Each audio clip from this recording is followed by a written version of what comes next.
Hi guys! So, for today's video ay magluluto tayo ng adobong puset. So, ito ang aking mga panakot. Ayan, nilagay ko na lahat at hintayin natin na mag yellow and brown.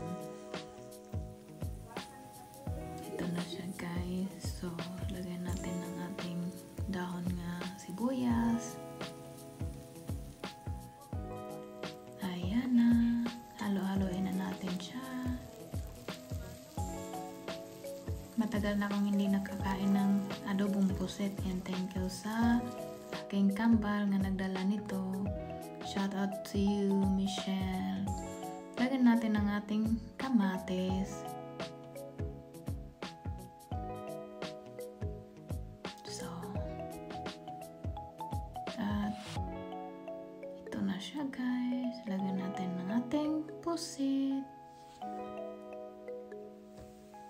Hindi man napaka-press tong pusit na to pero masarap pa din.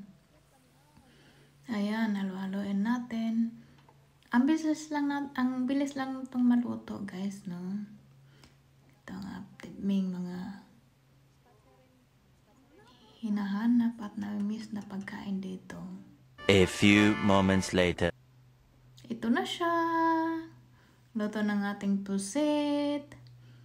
Makapag-only rice na naman tayo nito mga langga. Thank you so much for watching. Bye-bye.